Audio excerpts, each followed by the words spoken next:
हम में से अक्सर लोग सोचते हैं कि स्टॉक मार्केट जो है वो सिर्फ कॉर्पोरेट अर्निंग्स, टेक स्टार्टअप्स और जीडीपी से चलता है। लेकिन इस समय न्यूयॉर्क, लंदन और देश के जितने भी बड़े बड़े फाइनेंशियल प्लेयर्स हैं वो इंडियन मार्केट्स के जो इक्विटीज़ हैं उसको पैनिक सेल कर रहे हैं। वो बैलेंस शीट नहीं देख रहे, ना ही वो कंपनीज के क्वार्टरली अर्निंग्स देख रहे हैं। उनकी नज़रें हैं सैटेलाइट इमेजेस पर एंड स्पेसिफिकली पैसिफिक ओशन की सैटेलाइट इमेजेस पर।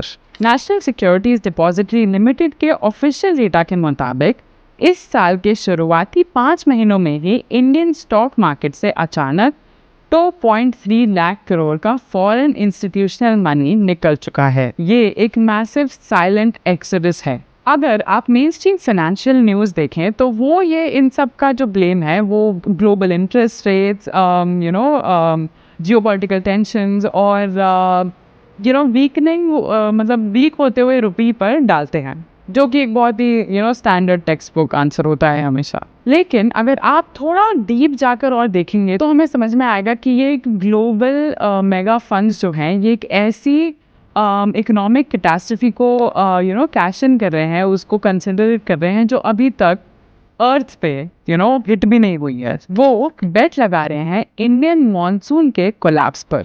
वेलकम टू ओपिनियंस विद सावी, और आज हम डिकोड करेंगे कि कैसे एक दूर बैठे इन्वायरमेंटल फिनोमेना जिसे सुपर एल नीनो कहते हैं वो इंडियन मार्केट के इस मैसिव क्रैश का ट्रिगर बना, और क्यों दुनिया का सबसे स्मार्ट पैसा ये जानता है कि इंडिया में मॉनसून सिर्फ एक वेदर या फोरकास्ट या सिर्फ एक सीजन नहीं है, it is the ultimate economic engine. तो चलिए बात करते हैं द पैसिफिक एनोमली के बारे में। ये होता क्या है और what is super El Nino basically. तो अगर हमने ये समझना है कि मैनहट्टन या लंदन में बैठे हुए जो ये हेज फंडर्स होते हैं, जो ये हेज फंड मैनेजर्स होते हैं, वो इंडियन मानसून में इतना इंटरेस्ट क्यों दिखा रहे हैं, या उनको क्या ही फ़र्क पड़ता है कि मध्य प्रदेश में एक किसान की फसल उड़ भी रही है या नहीं। ये समझने के लिए हमें समझना होगा कि FIIs यानी कि फॉरेन इंस्टीट्यूशनल इन्वेस्टर्स जो होते हैं वो रिस्क को इवैल्यूएट कैसे करते हैं। वो गट फीलिंग या होप पर तो ऑब्वियसली नहीं चलते, राइट। तो उनका पूरा जो सिस्टम है वो एक प्रोबेबिलिस्टिक डेटा मॉडल या फिर मल्टीपल प्रोबेबिलिस्टिक डेटा मॉडल्स पर ही चलता है। एंड राइट नाउ उनके ये मॉडल स्क्रीन पे बड़ा बड़ा रेड फ्लैग दिखा रहे हैं पैसिफिक ओशन में एक मैसिव चेंज की वजह से। तो एक नॉर्मल साल में strong equatorial trade winds east से वेस्ट की तरफ चलती हैं, जो वार्म सरफेस वाटर को एशिया और इंडोनेशिया की तरफ पुश करती हैं। इसकी वजह से साउथ अमेरिका के कोस्ट पर नीचे से कोल्ड और न्यूट्रिशन रिच जो पानी है वो ऊपर आता है, जिसे ओशियानोग्राफी में अपवेलिंग कहते हैं। लेकिन एक एल नीनो ईयर में ये ट्रेड विंड्स कमज़ोर हो जाती हैं या बिल्कुल ही रिवर्स हो जाती हैं। इस वजह से वो जो गर्म पानी या वार्म वाटर का जो वो पूल है वो पीछे की तरफ स्लॉश होता है और साउथ अमेरिका की तरफ ईस्टवर्ड्स बढ़ने लगता है। अब एक नॉर्मल जो स्टैंडर्ड एल नीनो होता है वो ही काफ़ी डिस्ट्रप्टिव होता है, लेकिन ग्लोबल फंड्स जो अभी ट्रैक कर रहे हैं वो है एक सुपर एल नीनो। मीटियोरोलॉजी की दुनिया में कोई इवेंट तब सुपर बनता है जब सेंट्रल और ईस्टर्न पैसिफिक में सी सरफेस टेम्परेचर्स हिस्टोरिकल एवरेजेस से 2 डिग्री सेल्सियस या उससे ज़्यादा बढ़ जाते हैं। ये सिर्फ पानी का एक गर्म पैच नहीं है, ये थर्मल एनर्जी का एक रिजर्वॉयर है जो लिटरली पूरे एटमॉस्फेरिक ग्लोबल एटमॉस्फेयर को ऑल्टर करता है। ये वॉकर सर्कुलेशन को फंडामेंटली फ्रैक्चर कर देता है, जो ग्लोबल वेदर का इंजन है। इंडिया के लिए जो ग्लोबल शिफ्ट है ये एक बड़े ब्लॉक की तरह काम करता है। मॉनसून के रेन बेयरिंग क्लाउड्स को मॉइस्चर नहीं मिलता और जो विंड पैटर्न्स है वो लिटरली हमारे सब कॉन्टिनेंट से दूर मुड़ जाते हैं। अगर आपको लगता है कि ये सिर्फ थ्योरेटिकल क्लाइमेट साइंस है तो फिर ऑफिशियल डेटा को देखते हैं। प्रेस इंफॉर्मेशन ब्यूरो के जरिए इशूड अपने अपडेटेड लॉन्ग रेंज फोरकास्ट में इंडिया मीटियोरोलॉजिकल डिपार्टमेंट ने ऑफिशियली मॉनसून रेनफॉल प्रोजेक्शन को 90% of the long period average यानी LPA तक स्लैश कर दिया है। इससे भी अलार्मिंग ये है कि IMD ने 84% प्रोबेबिलिटी बताई है कि इस साल जो मॉनसून है वो या तो मतलब पिछले साल से ऑब्वियसली कम रहेगा या फिर बिल्कुल ही डेफिशिएंट रहेगा। फॉरेन इन्वेस्टर्स जो है वो खेत के फटने या धूल बनने का वेट नहीं करते हैं। जैसे ही सैटेलाइट चार्ट्स पे वो 2 डिग्री की एनोमली कंफर्म हुई, वैसे ही उनके मॉडल्स ने एक अलर्ट इशू कर दिया कि reduce exposure to India.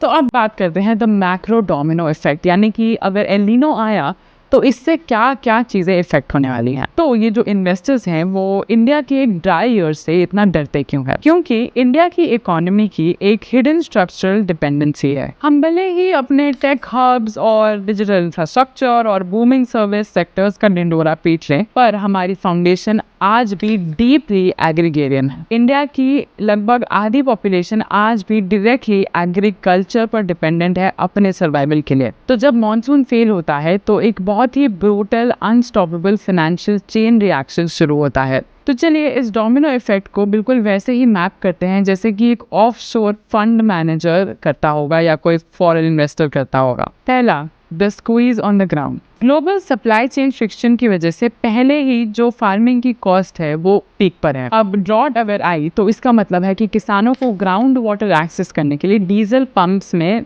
Invest करना पड़ेगा नेचुरली, जो कि किसानों के लिए एक बहुत ही बड़ा मैसिव खर्चा है, जो एक भी बीज बोने से पहले या उगने से पहले उनका जो मार्जिन है, उनका जो उनकी जो इनकम है वो खा जाएगा। Second, the crop deficit. Staple kharif crops जो होती हैं, यानी कि अपना राइस हो गया, वीट हो गया, your oil seeds, all of that, उसके प्रोडक्शन को बड़ा झटका लगेगा जिससे कि सप्लाई क्रैश हो जाएगी।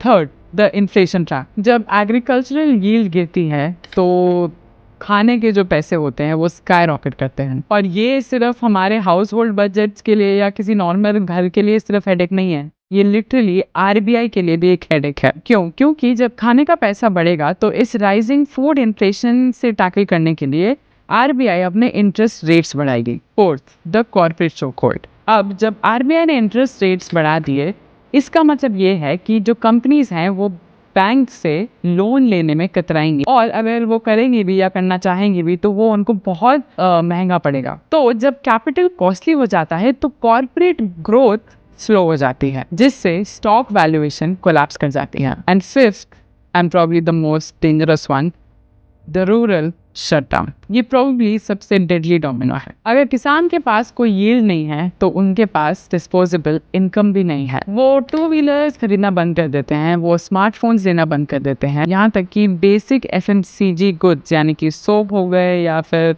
बिस्किट तक भी वो लोग खरीदना कट डाउन कर देते हैं। तो जब रूरल इंडिया स्पेंड करना बंद कर देता है तो इंडिया की ये जो कंजम्पशन स्टोरी है, जिस ग्रोथ स्टोरी पर फॉरेन इन्वेस्टर्स ने billions and trillions of dollars लगाए थे, वो ताश के पत्तों की तरह बिखर जाती है।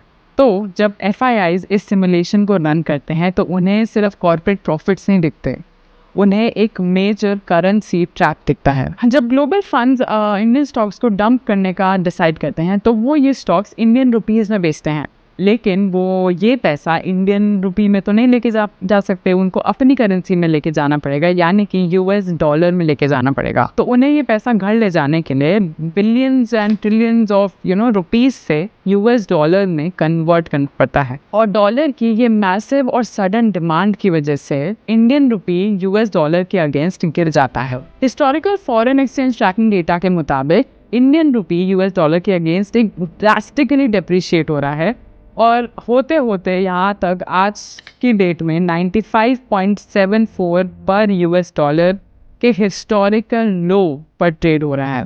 अब एक फॉरेन इन्वेस्टर के लिए ये साइकोलॉजिकल ट्रैप समझे कि अगर इंडियन रुपी कुछ ही महीनों में 5 से 6% डिप्रिशिएट हो गया है, तो उन्होंने जो प्रॉफिट बनाया है इंडियन मार्केट में वो यूएस डॉलर के कन्वर्जन में ही चला जाएगा, और वो जो पूरा प्रॉफिट है वो डॉलर में कन्वर्ट करते ही वाइप आउट हो जाएगा। तो ये एक बहुत ही केओटिक सेल्फ फुलफिलिंग प्रोफेसी बन जाती है। तो फॉरेन इन्वेस्टर्स सेल करते हैं क्योंकि उन्हें मार्केट क्रैश का डर है, लेकिन उनके इसी सेलिंग की वजह से मार्केट ब्लीड भी होता है, और यही ब्लीड है जो रुपी को कमज़ोर होने पर मजबूर कर देता है, जिसे पीएल कैपिटल की रिपोर्ट्स में भी नोटिस किया गया है। वो लोग सेफ्टी की तरफ भाग रहे हैं और इंडियन रिटेल इन्वेस्टर यहाँ बैग होल्ड करने के लिए अकेला रह गए। हम सोचते हैं कि हमारी मॉडर्न हाइपर फाइनेंशियलाइज्ड जो दुनिया है वो नेचर से बिल्कुल अलग हो चुकी है। हम algorithmic trading, AI driven portfolios और पता नहीं क्या क्या डिजिटल इंफ्रास्ट्रक्चर की बातें करते हैं, लेकिन ये मैसिव कैपिटल फ्लाइट एक सोबरिंग और हम्बलिंग रिमाइंडर है। At the end of the day ये मल्टी ट्रिलियन डॉलर का इंडियन फाइनेंशियल इकोसिस्टम सिर्फ एक क्लाउड फॉर्मेशन का मोहताज है। आप दुनिया के सबसे सोफिस्टिकेटेड इकोनॉमिक मॉडल्स बना लीजिए, अपने ट्रेडिंग सिस्टम्स को ऑटोमेट कर दीजिए, लेकिन आप एक ड्राई होराइजन को आउट फिनिश नहीं कर सकते। साइंस और चार्ट्स हमें स्क्रीन पर डेटा दिखा सकते हैं, लेकिन एल नीनो की जो ये कहानी है या एल नीनो जो फिनोमेना है वो हमें ये याद दिलाता है कि मदर नेचर के पास या अर्थ के पास आज भी ह्यूमन एम्बिशन पर फाइनल वीटो पावर है। तो आई एम सैवी और ये था इंडियन मार्केट्स का एक हिडन लूप। आई होप आपको ये वीडियो पसंद आई होगी, थोड़ी इंटरेस्टिंग लगी होगी, कुछ नया सीखा होगा, और अगर लगी हो तो प्लीज़ लाइक करना, शेयर करना, सब्सक्राइब कर देना। And yeah that's it, I will see you in the next one. Take care, peace. और हाँ, इस वीडियो में जो भी डेटा, जो भी whatever I have used the numerical figures, वो सब डिस्क्रिप्शन में है if you want to cross check and cross verify.